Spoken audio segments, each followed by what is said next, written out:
Hi everyone, this is Lisa Pulliam coming to you from my backyard in Tyler, Texas. It's a sunset, beautiful evening out today, and I just came out back to enjoy the evening, and I've been studying and putting together some thoughts that I wanted to share with you on this reflection. This is coming again from our trip to the Holy Land, which we just returned from. We had an incredible trip traveling and sightseeing and really walking the footsteps of Jesus around Israel. And we learned so much about his life and ministry.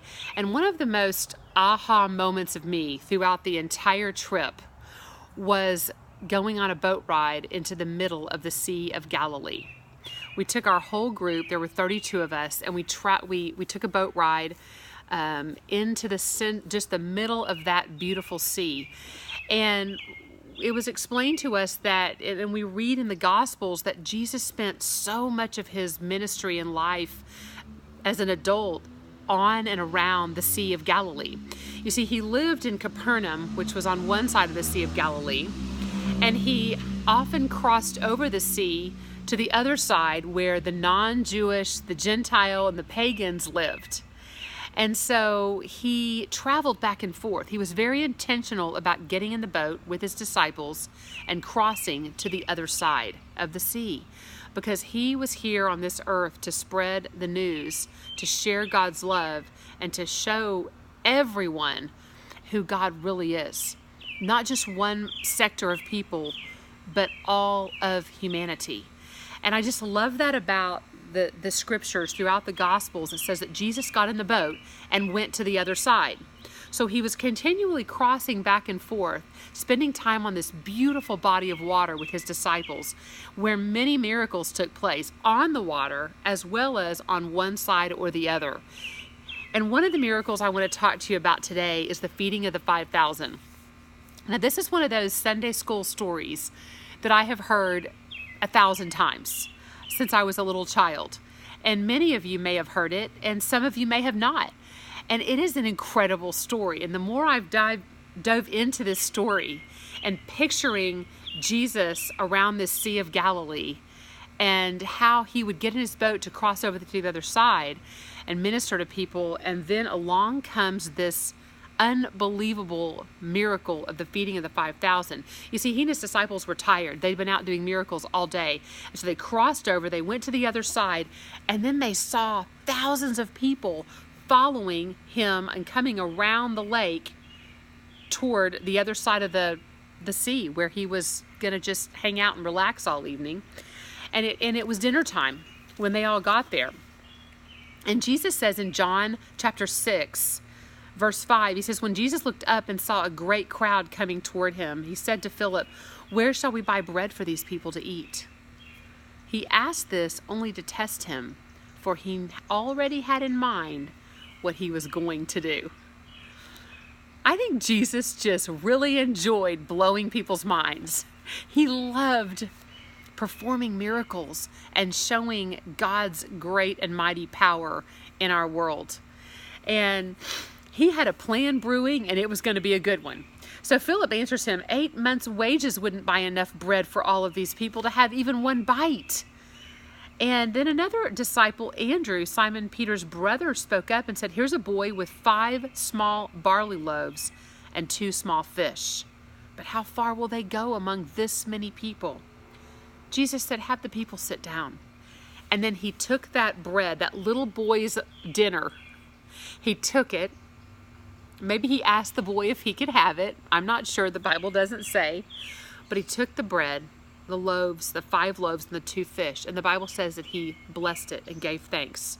That's all it says. He blessed it and he gave thanks. And then he took the loaves and he gave thanks and distributed those to those who were seated as much as they wanted. He did the same with the fish. Now, my mind tends to go, I'm kind of an in-between-the-line reader when it comes to the Bible. I'm sitting there thinking, what did the disciples do? Were they just watching this happen? And Jesus, every time they would go down to the basket to pull out more bread, they would look and distribute it. They would look back down and it would be full again. And then they would pull out this handful of bread and they would look down and it would be full again. And was it just multiplying before their eyes? And were they watching that happen? And what was that like? I mean, I'm just completely spellbound by this story.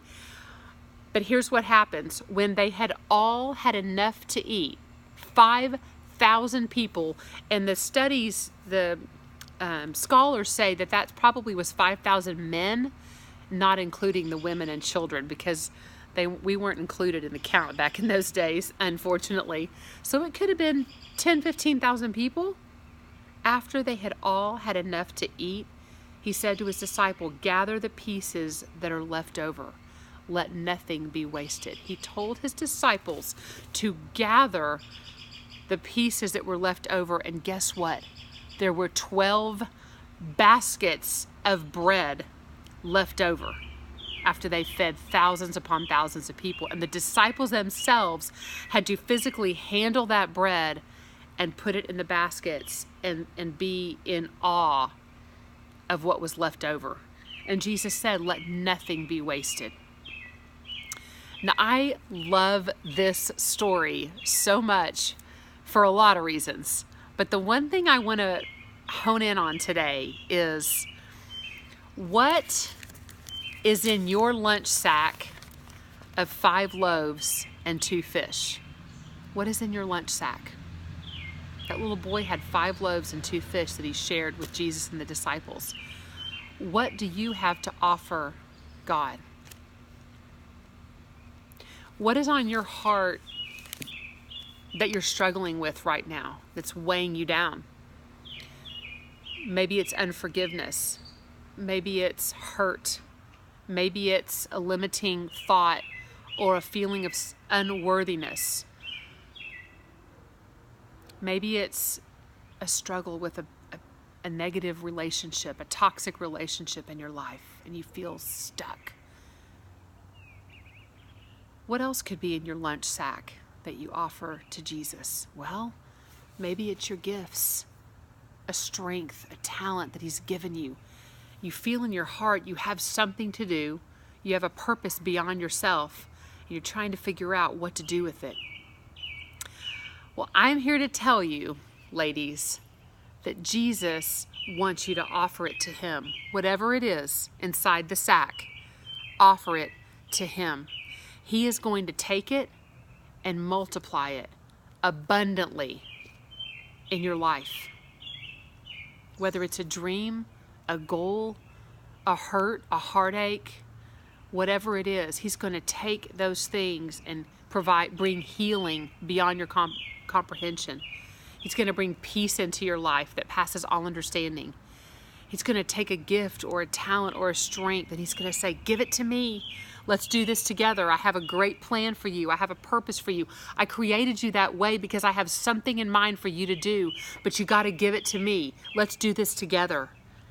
Whatever it is, Jesus wants us to give it to him.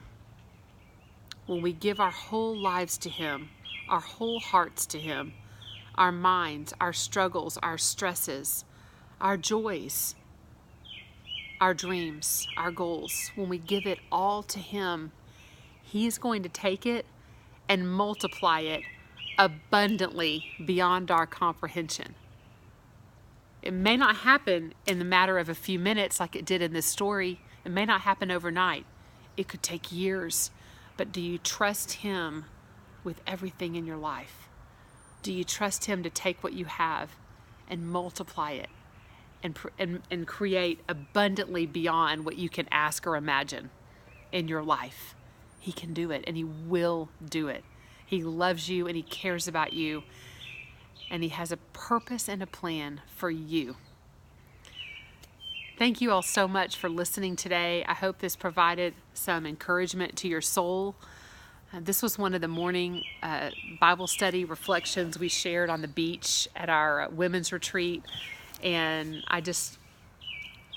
I'm so moved by it. I wanted to share it with you. So have a great day.